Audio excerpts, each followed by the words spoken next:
여러분이 지금 인싸 책 클럽 팟캐스트를 듣고 있습니다.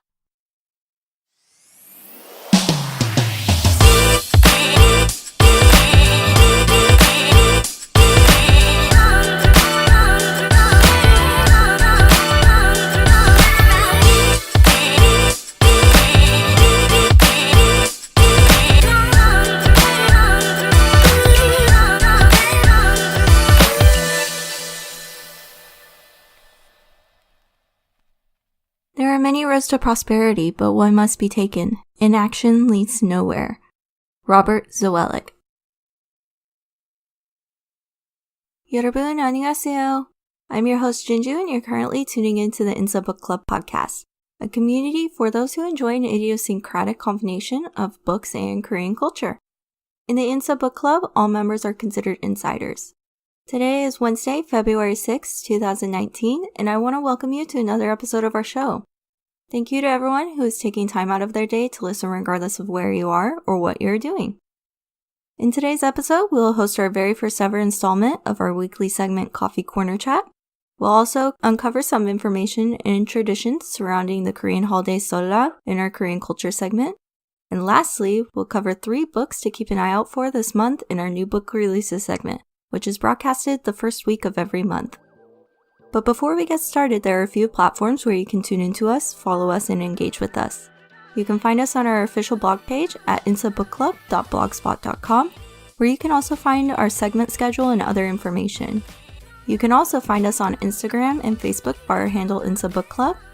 It's extremely easy to tune into our podcast. You can find us through Spreaker.com, iTunes, YouTube, or SoundCloud by searching Inssa Book Club as well. Welcome to our Coffee Corner Chat, a weekly segment where we'll talk about anything and everything. Listeners have a chance to freely write their thoughts and feelings on random topics through engagement posts, which will be read and discussed during our broadcast. If you want a chance to be featured in our segment, keep an eye out and comment on these engagement posts that can be found through our Facebook and Instagram. Alright, let's get started with this week's Coffee Corner Chat topic. Today, we're talking about prosperity. Last week, I posed the question, what does prosperity mean to you? When you think of prosperity, what is the first thing you think of? Happiness? Success? Money? Do you consider yourself prosperous? And why? Unfortunately, we didn't have anyone send in their thoughts, but I'll leave this topic open for a response. For this week, I'll just talk about my idea of prosperity. At the start of the show, I read a quote by Robert Seollal which closely relates to my views on prosperity. I think the idea of being prosperous is individualistic. To each person, this idea of prosperity can show up in many different ways.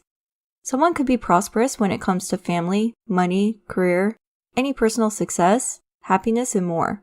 It varies depending on each individual's values and their ideal picture of happiness. To me, prosperity is an abundance of happiness. I don't believe I feel fulfilled unless I have happiness in my life. Keep in mind that happiness can mean many things. It could be one consistent goal you've been working hard to reach for a while, or it could be a small but certain happiness. An example of this would be, think of this. It's pouring outside, but it stops just before you leave work. It may be momentary, but it's still a version of happiness. If I didn't have happiness, do I really have anything at all? If I have an abundance of happiness, then I am prosperous.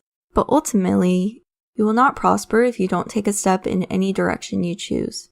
I'd really appreciate your participation, and I hope in the future to receive responses, that way I can learn more about you guys. Now you may be wondering why we're talking about prosperity today. It's Lunar New Year, and this year is the year of the pig. You may also be surprised to find out that the pig represents prosperity in so many cultures across the board, not just in Asia. There's even word floating around that if you dream of a pig anytime this year, immediately buy a lottery ticket, because it's considered to be a great omen. Next up, we'll talk more about one of the biggest holidays in Korea and the many traditions that are linked to it in today's Korean culture segment. But first, I just wanted to let you know that your engagement is crucial in making this show possible. Any of your thoughts or feelings on anything we've talked about throughout the show, go ahead and send them in to us.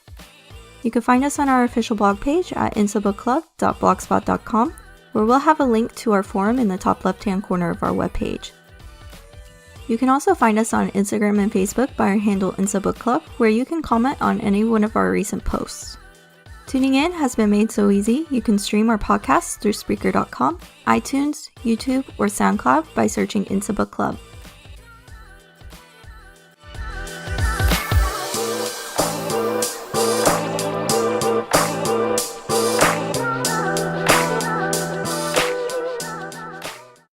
Welcome back, everyone. Before the break, we were talking about prosperity and introducing this year's Chinese zodiac, the Year of the Pig, which symbolizes prosperity. Now we're going to dive right into our Korean culture segment. Today's Korean culture segment topic is Lunar New Year, and more specifically the traditions of Korea during the Lunar New Year holiday. Seollal, or Korean New Year, is one of the most important traditional holidays in Korea. Along with China and other Asian countries, Korea follows the lunar calendar. So their New Year's Day isn't considered the same as here in the US or other Western countries. Seollal is a family-oriented celebration that lasts 3 days, the first day being the day before New Year's Day, and then lasts until the following day after New Year's Day. So that means it's the day before Seollal, the day of Seollal, and the day after. This year, Seollal is observed February 4th through the 6th, so today is the last day of the holiday. To celebrate this holiday, there are many traditions that are followed. During the Seollal holiday, it's custom to pay your respects toward your ancestors by setting a table of traditional foods as an offering and performing 찰리에, tea rite ceremony. Another ritual that is performed is called 세배. This is when children clad with traditional Korean clothing called hanbok wish their elders a happy new year by performing a deep traditional bow and saying the common phrase, 새해 복 많이 받으세요. In English, this means please receive a lot of good fortune in the new year. After performing this gesture, that's when elders reward their bows and New Year's wishes with red envelopes of money and words of wisdom.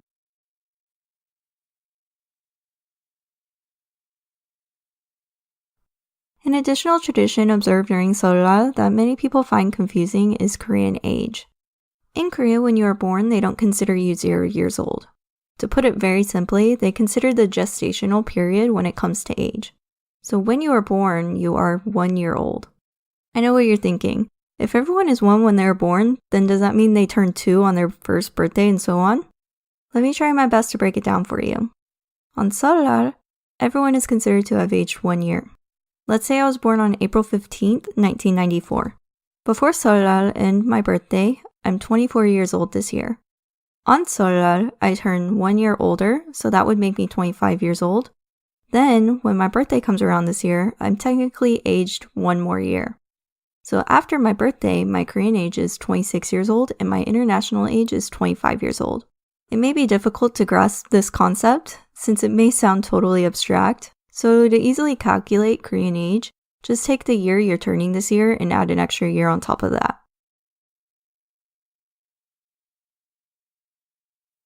A customary food that is eaten on this day to celebrate the aging of 1 year is tteokguk, which is a rice cake soup that is made with a hearty white broth. Once you're finished with your entire bowl of tteokguk, you are considered 1 year older. Another traditional food that is served during Seollal is jeon, which is typically a savory Korean take on a pancake. These pancakes usually include some kind of meat, poultry, fish, and a variety of vegetables. On top of the ancestral rites, rituals of filial piety, aging 1 year alongside everyone else, and eating delicious traditional food, it's also extremely common to play traditional family games. One of the most popular games is Yu. This game can be played with an unlimited number of people regardless of age, so this could attribute to its widespread popularity during the family holiday. Yu is played on a cloth or mat board with playing spaces that make the shape of a square with an X in the middle. Each team or person has 4 game pieces that will be moved around the board. There are 4 Yu sticks that are thrown before each turn, and how these sticks land will determine how many spaces you can move forward. The goal of this game is to get all 4 of your game pieces all the way around the board and back to the home place before your opponent. There you have it. Today we've covered so many traditions, foods, and games that you typically encounter during the Seollal holiday. Which brings us to the end of our Korean culture segment. Stay tuned. Next up is our new book releases segment. I hope you enjoyed the special holiday segment and learned something new. Do you celebrate Lunar New Year? What are some of your New Year traditions? Did you learn something new that you found interesting during our segment? Or is there a Korean tradition that you want to suggest for us to cover in future episodes? Go ahead and leave us a comment on any one of our platforms. You can find us on our official blog page at insabookclub.blogspot.com. We're also on Instagram and Facebook. Search us by our handle, Inssa Book Club, where you can comment on any one of our recent posts. You can also find our podcast through Spreaker.com, iTunes, YouTube, or SoundCloud by searching Inssa Book Club as well.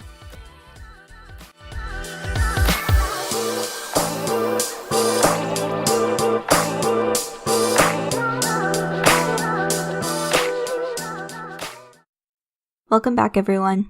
Finally, we've reached our last segment for today. New Book Releases is a segment where we'll talk about 3 new books that are being released this month, delve into the backstories on the authors, and much more. The first book that we're going to cover today is a historical fiction novel with elements of fantasy titled The Night Tiger by Jinju. Before we get into what the book is about, let's talk about the author first. Jinju is a 4th-generation Malaysian of Chinese descent. She spent part of her childhood in Germany, Japan, and Singapore, and has a degree in social studies from Harvard University. After receiving her undergraduate from Harvard, she worked as a management consultant and various other corporate jobs before writing her first novel. Another popular work that she is known for is The Ghost Bride, which was published in 2013. With an average rating of 4.20 out of 5 stars, Goodreads.com states, "A sweeping historical novel about a dance hall girl and an orphan boy whose fates entangle over an old Chinese superstition about men who turn into tigers. When 11-year-old Ren's master dies, he makes one last request of his Chinese houseboy, that Ren find his severed finger, lost years ago in an accident, and reunite it with his body. Ren has 49 days, or else his master's soul will roam the earth, unable to rest in peace." Jilin always wanted to be a doctor, but as a girl in 1930s Malaysia, apprentice dressmaker is a more suitable occupation. Secretly, though, Jilin also moonlights as a dance hall girl to help pay off her beloved mother's mahjong debts. One night, Jilin's partner leaves her with a gruesome souvenir, a severed finger. Convinced the finger is bad luck, Jilin enlists the help of her erstwhile stepbrother to return it to its rightful owner. As the 49 days tick down and a prowling tiger wreaks havoc on the town, Jilin and Ren's lives intertwine in ways they could have never imagined. Propulsive and lushly written, The Night Tiger explores colonialism and independence, ancient superstition and modern ambition, sibling rivalry, and first love. Braided through with Chinese folklore and tantalizing mystery, this novel is a page-turner of the highest order. The scheduled publishing date for The Night Tiger is February 12, 2019.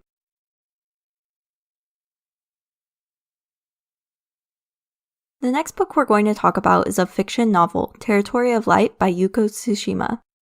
Although Territory of Light was originally published in Japanese the year of 1978, the first English translation of this novel is being released this month.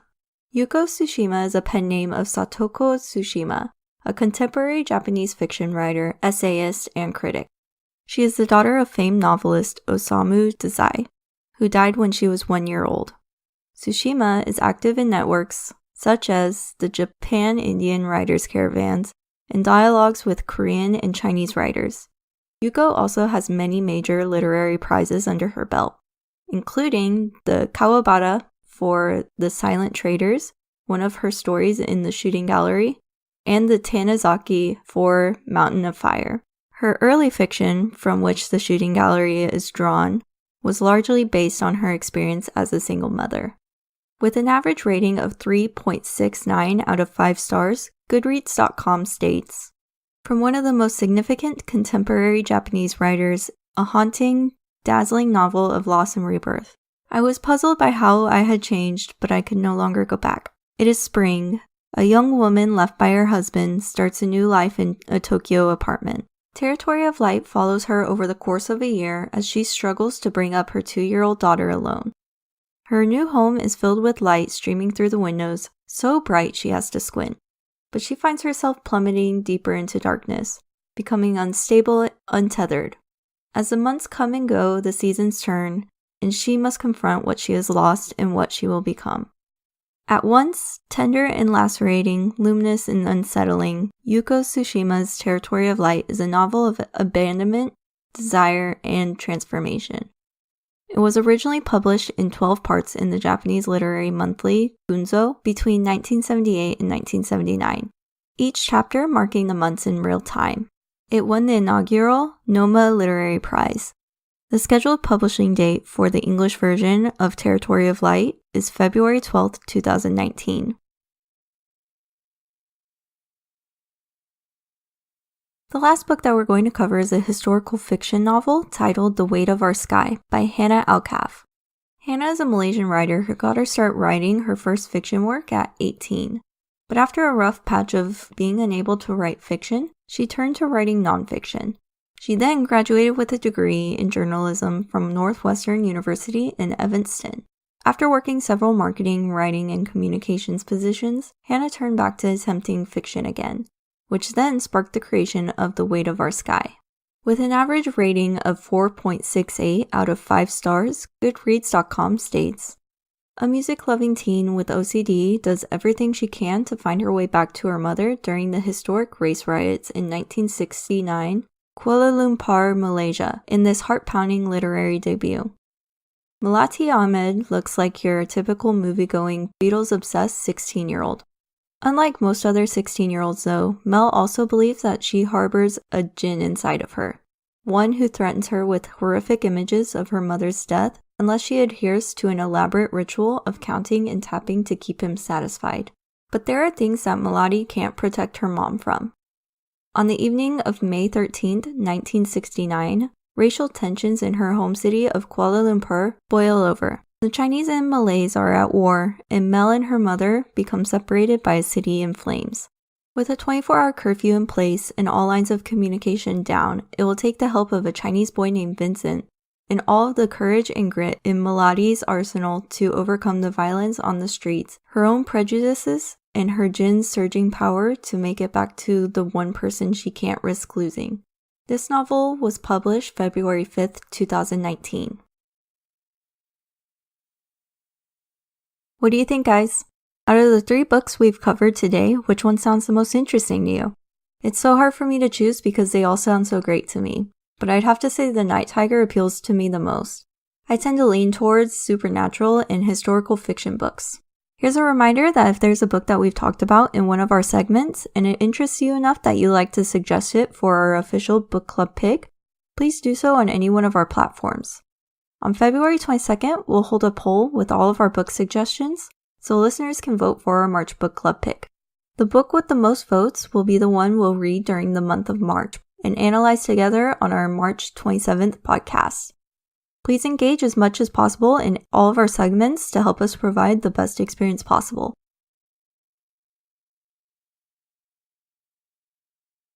That's it for today. Thank you everyone for listening to another episode. Don't forget to tune in next week because we'll be hosting another coffee corner chat, explaining the Korean phrase sohwaking, and covering 3 book choices from a member of the group 17, Blackpink, and GOT7 in our K-pop idol read segment. Keep an eye out for engagement posts on our Facebook and Instagram, where you can submit your thoughts on these segment topics. That way we can read them during our next broadcast. Until now, this was Jinju with Inssa Book Club podcast. Have a wonderful Wednesday, Inssa fam. I'll see you next week. 새해 복 많이 받으세요. Happy Lunar New Year, everyone. 그리고 오늘도 화이팅!